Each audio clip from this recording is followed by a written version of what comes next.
Welcome to Spiritual Basics Podcast with April and Jen, a bi-monthly podcast designed to teach the searchers, seekers, and spiritually curious the basics of metaphysics and new thought. They're all about the basics, but they are not basic bitches. Now, here are your hosts, April Darley and Jen Merkel.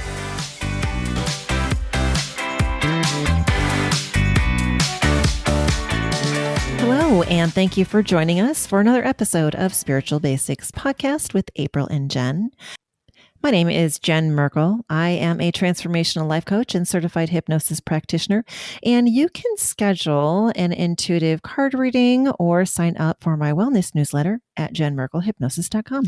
And I'm April Darley. I am a magical mindset coach, and you can get some of my freebies and tips on how to live a magical life over on my website, aprildarley.com. Thank you so much for joining us. If you are a new listener, welcome. Or if you are someone who listens to us all the time, just can't wait till we drop a new episode. We really appreciate you. So thanks for joining us. Please be sure to give us a subscribe and a like and tell your friends, because if you know somebody who might like our podcast, we would love to have them join our little family. Yeah. And of course, if you have any ideas for shows or any questions for us, you can always send us an email at spiritualbasicspodcast@gmail.com. Or if you go to our website, spiritualbasicspodcast.com, you can even leave us a voice message if you want. Yeah, that's cool. We like to hear from you guys. Yeah. So speaking of hearing from Jen, what is going on in Jen world?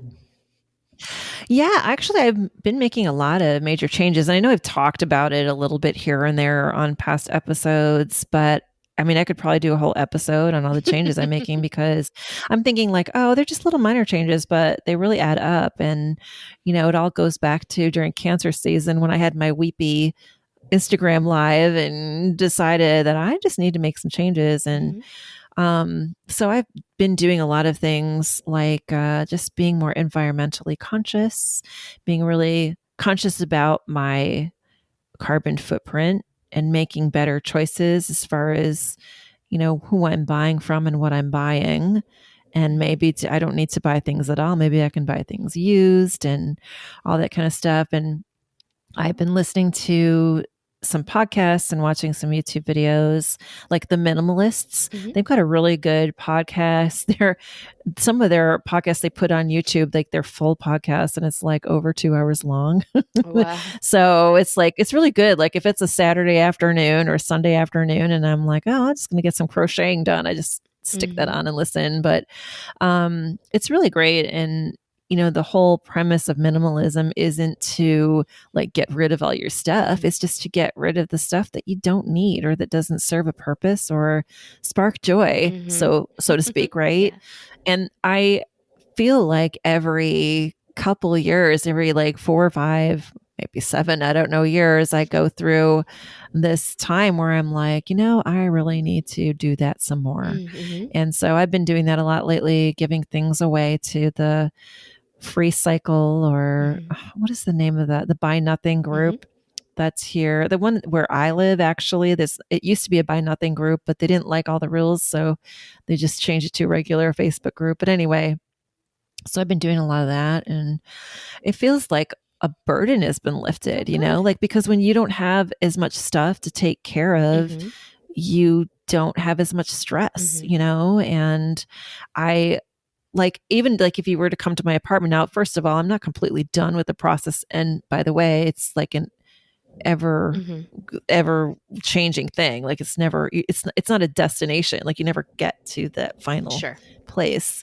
But, you know, you might come over and I've got stuff on the walls. I've got decor on the walls. I've got, you know, stuff on my shelves, and it's because it's all stuff that I love. You know, it really makes me feel like it adds to the homey feel, you know, but there were some other things that I had, and like stuff that I had even from when I moved here from Arizona 3 years ago that I've never used since then. I'm like, why am I hanging on to this? Yeah. The other thing too, especially about the stuff that I brought from Arizona, I mean, that's from when I was married and I had a much different life there, and I've changed a lot since then. So when I have like this item it's like, well, I really need to get rid of that energy. Yeah. Like I don't need that energy anymore. So one thing I really need to do at some point is go through my crystal collection because I have a shit ton of crystals.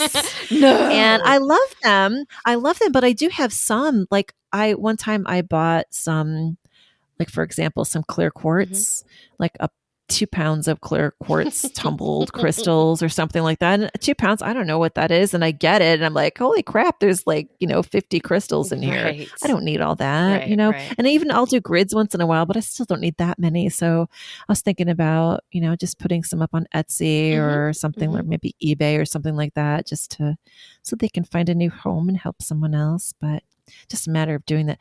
And also I have a whole bunch of Oracle cards that I just really don't use. Same. So I'll be selling those. Yeah. Yeah. So I'd love to give them away, but I don't know. I mean, maybe somebody in the Buy Nothing group would like them. I don't know. I guess I could try. I mean, we're in Texas though, so it's kind of like, well, I don't know. There's a lot of witchy groups in Texas. I think I'm a member of at least 4 Texas witchy groups. So, they're out there. And there's a lot of new witches coming up who would love to have, crystals and oracle cards and all those things. So, yeah. You as an elder can pass it on to the new witchy generation.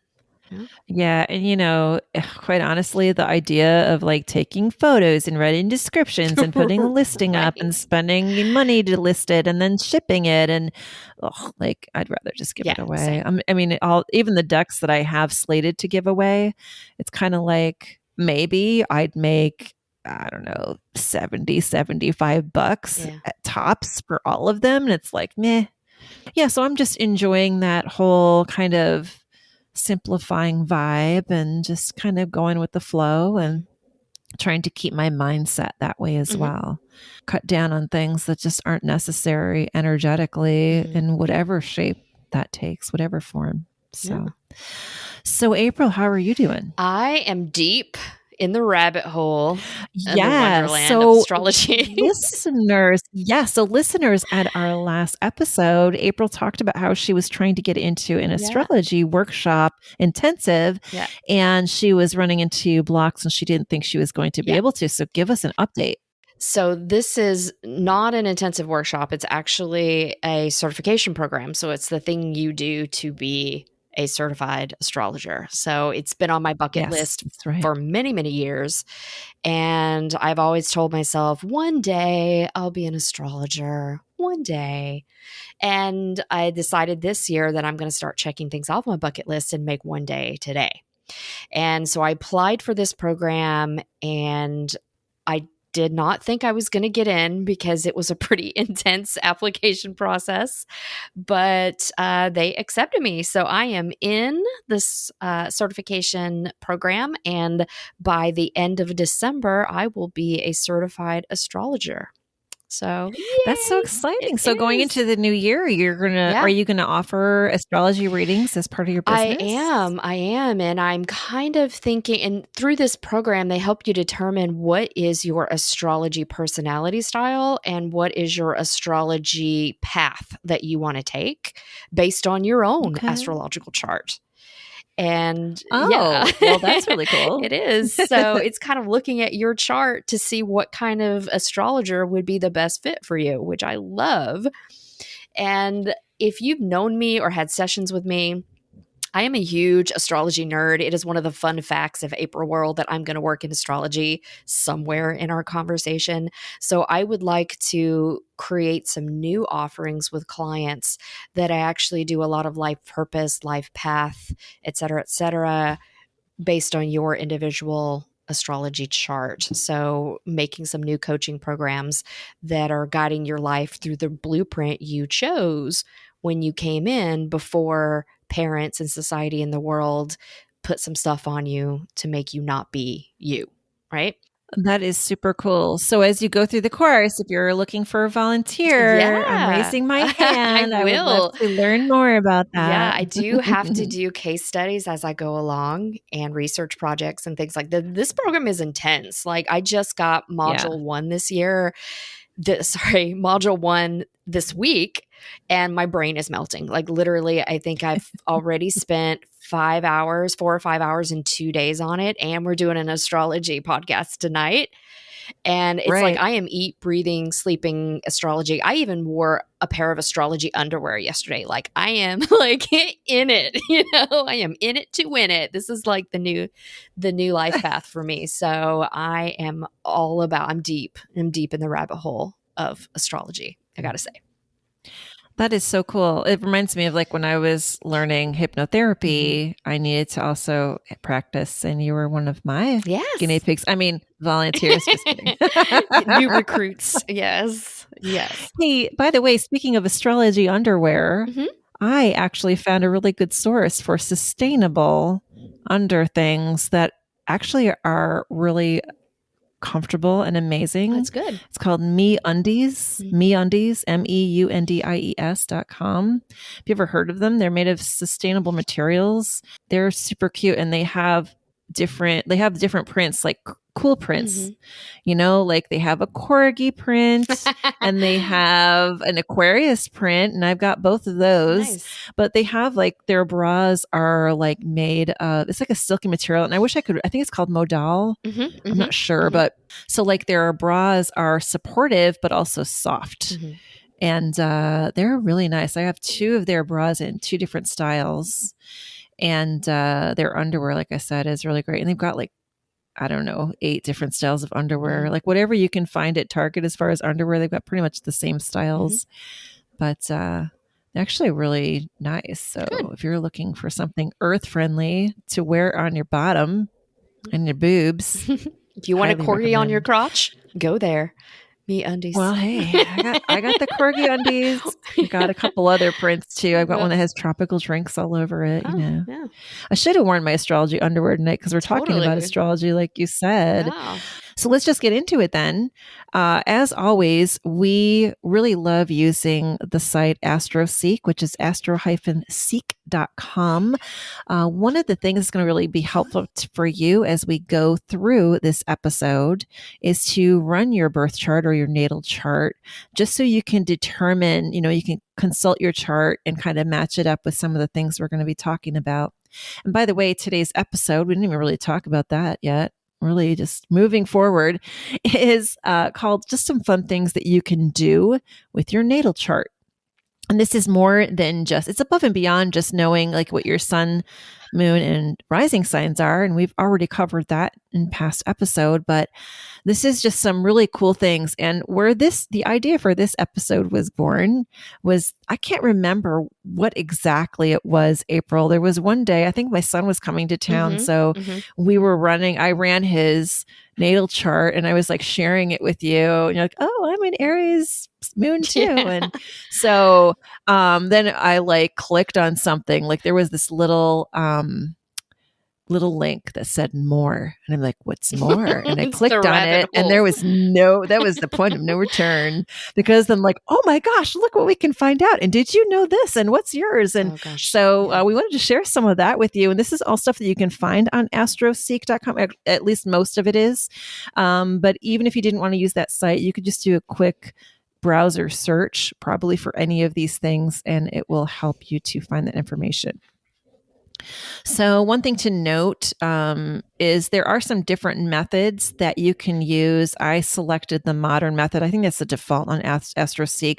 But if you use like what's called the traditional method, it can come up with different results. So the first thing to talk about are planetary returns. So every planet, every aspect out there in the universe will at some point return to the exact spot it was at the moment that you were born. And so that's exactly what a return means. And what it typically signifies is the beginning of a new cycle in your life. And like I said, every single aspect does have a return. We are not going to go through all of them today, although might be kind of fun to do that in a future episode. But the 2 major ones that people usually pay attention to really is, first of all, the solar return, also known as your birthday, because that's the day that the sun is actually back right where it was on the day you're born. However, it might vary a little bit. Like, for example, I was just looking at my stuff for this year, and my solar return was actually the night before my birthday, because there is a little bit of variance there year to year. but it's always right around your birthday. Also, like you might think about the lunar return technically is will happen about once a month because the moon is going to come back into that same position. But anyway, getting back to the solar return, you can actually run a solar return chart and find out what the coming year will bring, and it's birthday to birthday. So like I ran mine for this year and I found out some pretty interesting things. You kind of read it like a natal chart, but keep in mind that it's transient information. It's not the permanent. The permanent is your natal chart, but the solar return is like your chart for what's going to happen this year or what is going on with you this year. And for example, one really interesting thing is if you look at your ascendant sign and your solar return chart, it's going to kind of indicate the energetic flavor that the year will bring. And for me, it's Virgo. So I'm having a Virgo flavored year, apparently. And I know we were just chatting about that a little bit before, I think. I have a Cancer flavored year.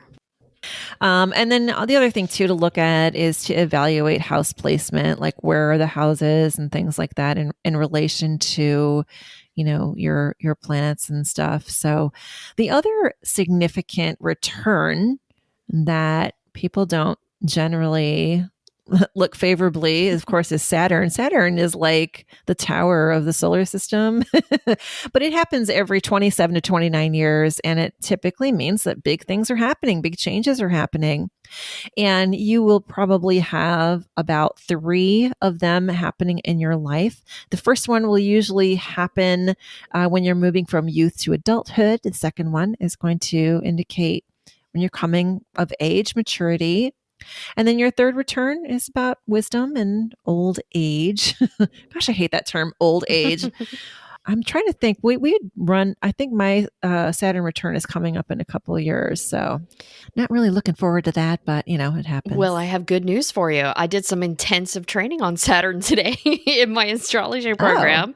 And they actually talked about your first Saturn return is the most difficult, and they get easier with each one that comes along. So you've already got the hardest one out of the way. Yay. Yeah, well, cool. Yeah, it's good news. Like I said, it often coincides with tough life lessons or drastic changes. It's like the tower of the whole solar system. It is it is what it is. The Lord of Karma, Saturn. All right. So chart shape is another fun thing to look at. And you may not always see it if you're just looking at your chart because there's a lot of different lines, but there is a way you can look at chart shape on AstroSeek, which is super fun. It's not always prominent, but when it is, it can show you what sort of limitations or inclinations you have, any recurring patterns throughout your life. And the most common types we see are the bowl, the bucket, the locomotive, the bundle, wedge, cluster, the splash, and the seesaw. So, fun fact, Jen and I are both seesaws, and that means there's a duality in our charts, right? I wonder if it has to do with the Libra that we both have kind of prominent in our charts. Yeah. But there's this tendency to disconnect at times. And objectivity, we may need to choose between opposing values or maybe themes and conflict solving for the benefit of both parties. So super fun. Seems kind of Gemini too, actually, when you think about it. But could be. Yeah. And I think what got us on the rabbit hole with your sun visiting is we discovered like dominant elements too in the chart. Yes. Mm-hmm. So that's a fun thing. Yep. And your dominant element. So on account of different signs and planets within your chart, they're weighted based on the strength of each aspect.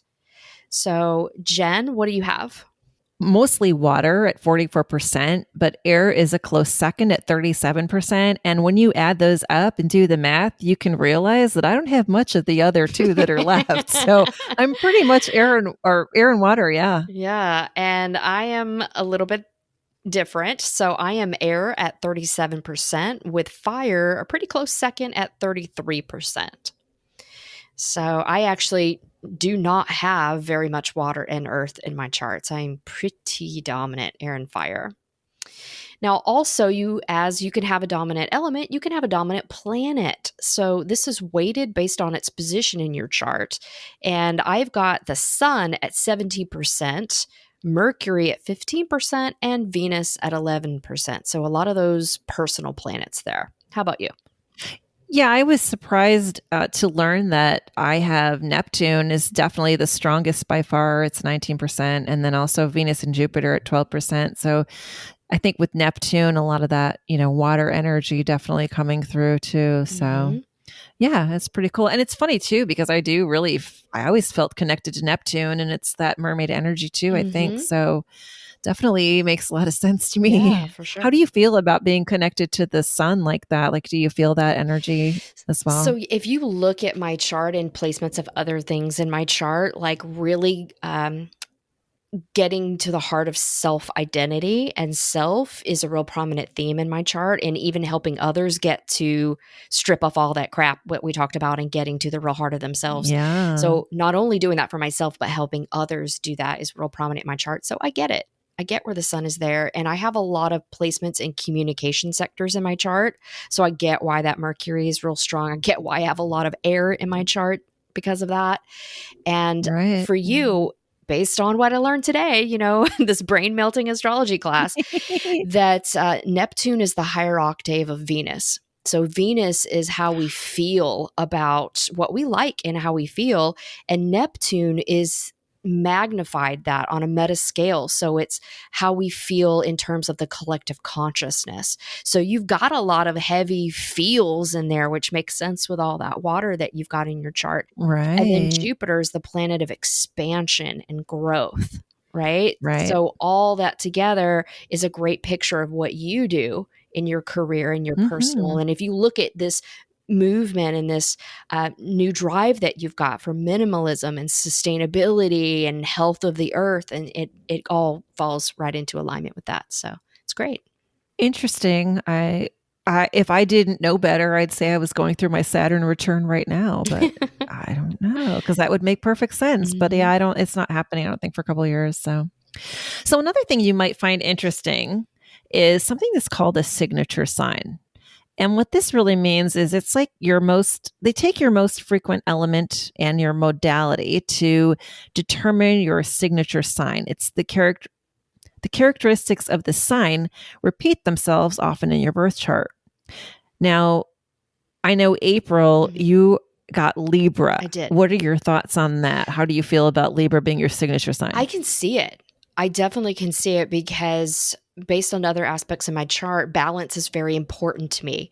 And if you think about what I do for a career, it's to help people reach this state of emotional balance. So yeah, I totally get it, why Libra is kind of the theme or the dominant sign for the chart.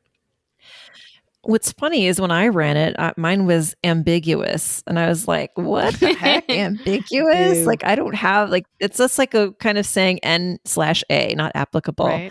I guess my info doesn't really match up with any particular sign, which is very Aquarius of me, I guess. You think it would just be automatically Aquarius for that reason. But I actually, what I really think it is it reminds me of when I was working in an office a little while back. We did a disc. The DISC things, the DISC, you can do they evaluate your personality style and what drives you and how you communicate. One of my coworkers, they couldn't measure it because he was too even on everything, or he was all over the place with everything. Right. So there wasn't any consistency there. So I'm thinking that's probably what this is all about. Either it was just pretty much even, or it was just kind of all over the place and just not enough strength in one area to match it up. So I think that's what So if you also find out, listener, that your signature sign is ambiguous, don't feel bad. It's probably nobody feels bad about it except for us Aquariuses anyway. Something else you can find out that's really cool, and this was a different rabbit hole that we went through, but it's funny when I think about these, I still remember where I was sitting and and then grabbing my laptop and looking through it and being I'm going to run it for myself. I'm going to run it for my son. I'm going to run it for my ex. It's oh my gosh. Anyway, it's astrocartography. And like, April, when you first brought this up, this is when I was super green with astrology. And I've learned a lot about it over the past year and a half, just through, doing all the research we do for the podcast, but also just being friends with you. Anyway, so astrocartography is basically about how there are points on the earth that correspond with your birth placements, and how well they go together can signify like where you're going to be happiest, where you're going to feel most yourself, or where you might be successful in your career, where you might find love, that kind of stuff. So if you do look up your astrocartography chart, the site AstroSeek has that. They don't give a big breakdown on what that all means, but basically you can kind of think about how it correlates to the planets. So if you can find your sun line, by the way, there's going to be lines that intersect. So it's like if you draw two big circles on opposite sides around the earth, they're going to intersect. And that's like, those are the happy points. But either one of those lines, things that are within about 750 miles of those lines, are going to be considered, where that energy is strongest. So for example, if you can find your sun line, then that's where you're probably going to feel most yourself, where you're going to be really happy, because that's your sun. Like, think about your sun sign and how that translates. Also, like how do you pronounce this? I don't even know how. Your medium Celli, is that how you pronounce it? I think it's Kali, but I'm not sure. Medium Kali. Okay. I'm sure you'll let us know as soon as you find out in your astrology I will. course. But it's abbreviated as MC. But anyway, that's where that's what your career is all about. So that's where you're going to really thrive in your career. And your Venus point is where you're likely to find love, or just have that Venus love energy. But also you want to keep in mind that your Saturn line is probably where things are going to be cray cray. So, I mean, I'd say avoid it, but it's up to you, because sometimes, we need to move through those pain points in order to heal. So if you do run your chart and you find that where you are right now is close to your Saturn and you're going through a lot of crazy life lessons, that could be why. So April, tell us about your areas and what that all meant to you. Yeah. So funnily enough, I grew up in Northwest Florida, and I'm going to be moving back to Florida in a few months, in like a different area, but Northwest Florida kind of came up for me. And so to me, I feel like Florida is the next stage of my spiritual growth, and it's almost going back into my ancestral land a little bit, if you will. So the line, I have one that's going really close to Pensacola, Florida, smack dab in the middle of Chicago, Nashville, Birmingham, Alabama, Ontario, Canada, Cancun, Honduras. So when you say your line, you're talking about your sun line, right? Yes. Yeah. Yeah. For me, mine went right through the Midwest, and that's actually where I was born also. I only lived there till I was like 5, but Florida is another area for me that signifies a lot of happiness, and the Bahamas. And definitely I'm going to agree with that one. The Bahamas. I mean, like, if I could move anywhere right now, that's where I would move. Also Sweden. And interestingly enough, and about my ties to Sweden there, my heritage, Germany and Austria, also parts of Africa and South America. I don't really have much of a desire to go to any of those places, but I mean, that's kind of cool, because it's a whole big line that goes right around the earth. Yeah. So yeah, might be surprised. And also some of your points might be smack dab in the middle of the ocean, or like Antarctica. My Venus point. Right? Because like, was in the middle of the mine ocean. Too. I know, Maybe mine we need too. to take a cruise. Maybe that's where we're going to find loves, on a cruise, because there is no landmass that crosses that. Yeah, mine was like in the deep sea. Like there's no, although if you think about how that kind of translates to Neptune and all the water I have in my chart, I don't know, maybe that's something there. Yeah. I don't know. So I did not realize that putting together show notes for this, and it wasn't until I was done, that the things I'm going to talk about today are all extra moon stuff. So all in the moon. So now we're going to talk to you about north and south nodes, which are also known as the lunar nodes. And if you've ever wished that you had a blueprint for your life, then you're going to want to pay attention to the nodes in your chart. The theory behind the nodes of the moon, which are the north node and south node, suggests that we all came into this world with some underdeveloped aspects of our personality, which is your north node, and some overdeveloped aspects of our character, which is the south node. So the north node is kind of like what we're trying to do. The south node is that reservoir of information and characteristics and things that we've done in past lives. The north node and the south node of the moon are points that are directly opposite each other, and together they form the nodal axis. Now, these are not planetary bodies, but they're mathematical points that take into account the relationship between the sun, the moon, and the earth at our time of birth. So together, the nodes of the moon represent points of personal karmic imbalance. So I am a north node Sagittarius in the 4th house. So Sagittarius is that adventurer, that wanderer. The 4th house is the house of home and family. So as you know, Jen, I have been wandering around the country and I can't figure out where I'm going to live. So The nomad. the nomad, right? So that makes sense with my Sagittarius in the 4th house. And where are you? I have Taurus in the 10th house for my north node, but I'm not sure exactly what that means. So the 10th house is a career house. Right. And I knew that. Yes. yeah, so having Taurus in the 10th is, career is very important to you. I can see how you would want to do it, that you're going to be ambitious in your career, but you're going to want to do it in a steady, loyal, ethical kind of way rather than, shady and underhanded business. That very much does describe me. And I've worked for some companies and some Yep. people that are not ethical. And it's always been very difficult for me. And, sometimes for that reason, I had to just get out of there because it's like, I can't do this. It's just not right. Yeah. So the north node is going to represent what someone's soul came to learn in this lifetime that will bring them out of their comfort zone. And your comfort zone is that south node because that's the stuff we've done already. We know really well. So this also comes in the form of what experiences we need to seek out in our life or that we'll be faced with in order to grow and evolve into our truest self. So how do you know what your south node is? So your south node is the astrological sign that is directly opposite your north node. So it's 6 signs away. So Taurus is opposite Scorpio. If you're doing the mental math in your head there, I can see you kind of clicking around there. Yeah. Yes. So your south node will be in Scorpio, and it's also 6 houses away. So for you, you'll have Taurus as your north node in the 10th, and you'll have Scorpio as your south node in the 4th. Okay. And the north node represents your stretch goal in this lifetime. So its placement in sign and house reveals how and where we need to grow and engage in new energy and new experiences. So maybe that's why we're friends too. I'm a Taurus and you're a Taurus 10th house. So it's like, I can teach you what it's like to be a Taurus girl. All the ways. All the ways.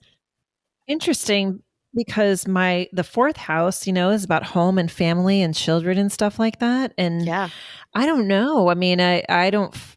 This is the things that come naturally to us. Yeah, I guess that definitely makes sense. I mean, I've talked about it before on the air. How that's been the first part of my life is all about all of that kind of stuff. And now that things have changed there and kids are grown up and gone, and definitely made some changes. Yeah. So it's time for you to leave that house home chapter of your life to focus on you and the career and what you want to build for the future. Been doing that. Yeah, definitely. Yes, you are. Good job.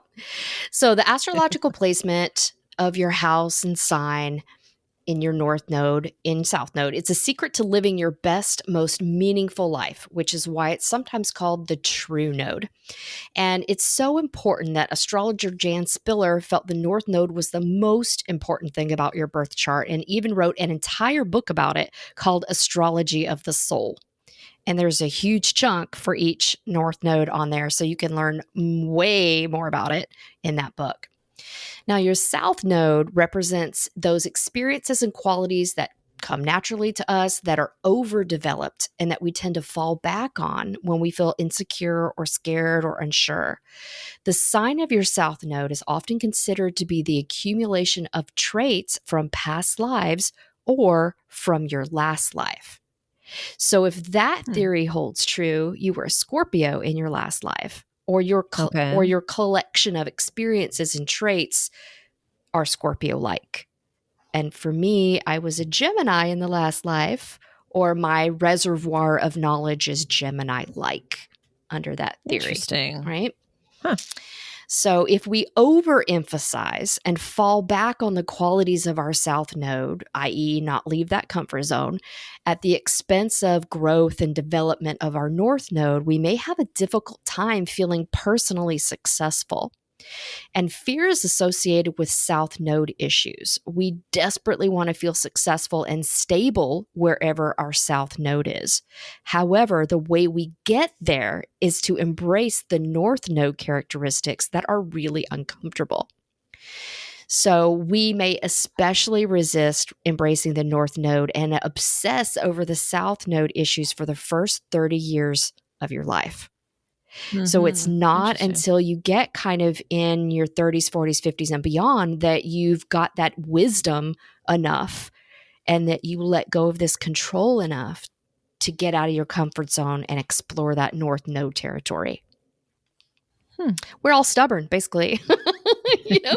We want to stay in the comfort zone and we like what we like and we don't want to go explore what's scary and unknown. Sounds very earth signy. Right? Very Taurus-y. Yes, but all of us have that. Yeah. So something else that I discovered just actually very recently on AstroSeek, I didn't even know this was a thing. And I think they just added it because I noticed it on my chart literally just, I think, yesterday. It's called Vertex. And what it is, it's kind of like the nodes. It's basically a certain point on your chart. So it's not an actual planet or anything like that or a sign, but it's a point on your chart that's located in the Western hemisphere of it. And then, of course, the opposite point on that chart is called the anti-vertex. So I have Vertex in Capricorn in the 5th house. And I think, April, you said you have the same thing, right? I have the same placement, yes. Same placement, including the same house, too. Same house, same sign. That's Our degree crazy. is a little bit different, but we are samesies. Yeah. Just to know, not all astrologers use the vertex. It's really most often used in synastry, which is relationship astrology, basically comparing charts of two people to determine what sort of relationship they're going to have. But you can use it to kind of determine your future, because some astrologers are very interested in seeing like what's coming up for you, predictive astrology. The vertex is considered a point of karmic or fated connections or wish fulfillment. So every time your vertex is triggered in your personal astrology, that means something out of your hands is happening. You can't control or change it. It's destiny. It's just what's meant to be. So your vertex can be activated by things like when you meet someone whose sun, moon, or ascendant are conjunct your vertex. And by the way, conjunct means that's in the same sign or house as. So I've got Capricorn in the 5th house. So if I meet someone for my vertex, so if I meet someone who also like in their ascendant is Capricorn in the 5th house or something, like, wow, that's, that might feel like an instant connection or fate that we met. If you find something like that out about your loved one, one of your loved ones, you can see. I wish I knew the time of my ex-husband's birth, because I definitely feel like we had a fated connection. Oh, okay. It was definitely the universe working together to bring us together. But anyway, something else that was really interesting that I learned about, if you know anyone who has had 2 significant love relationships in their life, 2 people that have the same birth date but different years, they basically have, and I'll tell you, this happened with my mother. And I this is why I definitely wanted to talk about it tonight. So my dad was born on January 27th. And then my mom, after they got divorced a couple years later, she met a man with the same birthday, but he is, I think, 4 years older. The family thought that's kind of weird, but whatever, But apparently, what that means, they have the same sun sign. So it's at about the same degree. It's very likely that they met is because my mom met them both is because their sun sign was conjunct with her natal vertex. So if you ever heard of something like that, I just thought that was kind of trivial and interesting. And I'm being the Cliff Clavin of astrology right now, but I just thought that was really cool, especially like I said, because I obviously have a story about it. So your vertex might also indicate what your partner may expect of you, or it could be what you evolve into in a relationship. So, for example, if your vertex is in Virgo, it might be that your partner expects you to be creative about problem solving, acts of service, following instructions, or being detail oriented, and maybe even fixing what's damaged or broken. Or it could be like maybe, once you start getting serious in a relationship, those are the kind of traits that you start taking on in the relationship.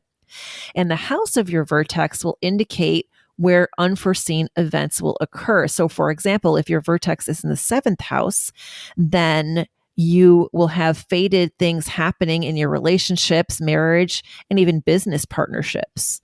So that's what vertex is all about. It's about fate and karma and the universe throwing things at you. Yeah, speaking of fate, something else we're going to cover that's a fun little thing in your chart is called your part of fortune. It's also called your pars fortunae, your point of fortune, lot of fortune, or part of the moon. In ancient astrology, the part of fortune placement was considered to be a major aspect of your natal chart rather than the smaller importance placed on it on modern astrology today. It's an Arabic point rather than a planet, planetoid, or asteroid like Chiron, for example. Its placement represents where you're lucky and where your worldly success lies. Your part of fortune is a mathematically calculated point in the sky using the sun, moon, and ascendant. It's the same distance from the ascendant as the moon is from the sun. The part of fortune signifies the overall status of your life in terms of health, the physical body, wealth, career, vocation, and reputation. Both its sign and house placement suggest innate abilities and talents, areas of your life, and qualities that are expressed naturally. When we look at the part of fortune placement, we also want to look at where your part of fortune placement's ruler is in your chart. For instance, if you have your part of fortune in Virgo, you want to look at where Mercury is in your chart for more information on how to improve your situation. So if Mercury is in your 11th house, you need frequent contact with friends and acquaintances and find success through your social networks. And the reason you would look at Mercury is because Mercury is the natural ruler of Virgo, if that's where your part of fortune is taking place. So the glyph for a part of fortune, it looks like an X with a circle around it. It's kind of look like the X-Men if you follow the Marvel movies like Professor X. That is the calculator. If your chart calculator does not have the part of fortune listed on your table of glyphs, you can look at inside the circle of your chart and find it, but it is an X with a circle around it, and that is your part of fortune. So I am a part of fortune, Cancer in the 11th house. So I've got that 11th house friendships, but Cancer is the moon. So I need to look at where the moon is. For me, the moon is in the 8th house. So success for me is a lot of that subconscious, unconscious work, which is what I do. So yay. And for me, I'm a part of fortune Capricorn in the 5th house. So Capricorn is ruled by Scorpio, right? Saturn. Or Saturn.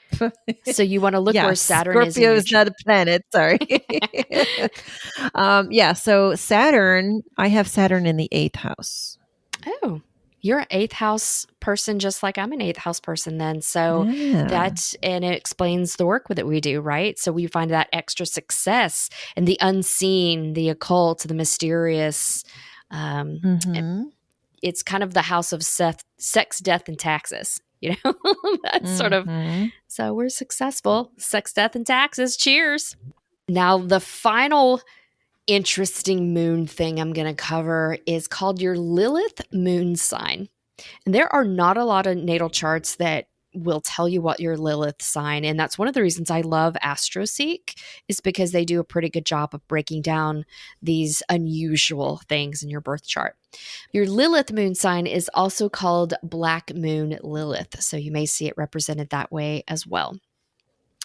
And according to ancient Hebrew legend, if you're not familiar with the legend of Lilith, here it is. So Lilith was the first woman created by God in the Garden of Eden. She was a woman full of beauty and ability to express herself and enjoy her sexuality. And she was made of the same substance as Adam, so clay. And she was not taken from one of his ribs like Eve. She was created equally. All was well in paradise until it came time for sex. So Lilith did not want to be subservient to anyone, but wanted to be a true partner to Adam. She didn't want to be subjected to Adam in sexual relations. And another way to say is Lilith wanted to be on top, right? So Lilith defied Adam's orders and even God's to be subservient or obedient. And that's why she was expelled from paradise. So the legend, further we demonize poor Lilith, and she became fallen and the mother of all demons, is how the rest of that story plays out. But Lilith came to represent a woman's sexual power. And in the old days, and even sometimes today, that is viewed as a very dangerous thing, sometimes wrong and even sinful to women, for women to feel sexual and powerful. Now, others believe that Lilith was the daughter of Hecate, the goddess of witchcraft, and she's also associated with magic and in modern witchcraft. So you'll find a lot of people that are devotees of Hecate and Lilith as well, especially women that want to feel empowered and sexually empowered. They often turn to Lilith as a goddess figure. For astrologers, Lilith is not a planet, but it's a point in space similar to your ascendant. It's the point along the moon's orbital path that is its farthest away from the Earth, kind of like the opposite of a supermoon. This occurs because the moon orbits in an ellipse rather than a perfect circle. Right. Okay. That makes sense. Yeah. So for me, I am a Lilith in Pisces in the 7th house. And when I looked up mine, it said Lilith mean in Aries in the 9th. What does mean? I haven't seen that. I don't have that in my chart. So you got a special chart. Of course I do. That ambiguous speciality you have. Yeah, that's not in my chart. So I don't know. Okay. Lilith in your birth chart represents the creative energy that unites sex with spirituality. It's the instinct of enjoyment and the darkness often present in the creative process. In your birth chart, Lilith represents the point where we rise up in anger if our boundaries have been crossed. It's also how we feel sexually and how we push back against the patriarchy or defy conventional practices. It represents the denied or oppressed female energy within ourselves. However, it can also represent where you're at risk of becoming obsessed or destructive. So the sign and house where Lilith is indicates how and where you can achieve lucidity, personal affirmation, and the ability to enjoy. The house of Lilith tells in which life area you had to deal with rejection, grief, shame, and strife. This is a part of you that's hard to face, but integrating it leads to finding your strength and stepping into your power. So do that shadow work. Your Lilith moon is your sexual or seductive power, but can also represent a piece of your personality that you've repressed. Powerful stuff. So what does that mean as far as, like you have yours in the Pisces in the 7th and mine Aries in the 9th? Like what does that all mean? So the 7th house is a house of relationships, partnerships, right? So if you look at, that's an area where I had to deal with rejection or grief or shame, it means that often I've experienced those emotions in partnerships or relationships. Okay. Right? Okay. And for you, Your sexual power may come apart from feeling intelligent, well-traveled, philosophical, spiritual. And for me, my sexual power might come across as being in a coupled relationship. Being coupled up is where I feel most sexually powerful. Okay. But on the dark side, I could be obsessive. Right? And maybe on Stalker alert. Yep. But on your dark side, you might try to control others through your knowledge, right? Or oppress others by your wealth of knowledge, right? So it's really interesting. So that's kind of like where your superpowers are and all of these things. Yeah. Where you might fight against the patriarchy, right? Fight against unfairness, fight against some way you feel that you've been subjected to unfairness or an imbalance of power in some way. We're going to rise up. That's really cool. Thanks for sharing all that. And we really hope you listeners learned a lot today. We're just passing on some things that we learned from all the rabbit holes that we went down. So if you find anything that you'd like to learn more about as far as your chart, or you find a really cool astrological something or other tidbit, anything about that or any of the other subjects we cover, we would really love to hear about it. And like I said, you can just find us at spiritualbasicspodcast.com. So thanks so much for joining us, and we look forward to catching up with you next time. This has been Spiritual Basics Podcast with April and Jen. Find full episodes on your favorite listening platform or visit spiritualbasicspodcast.com.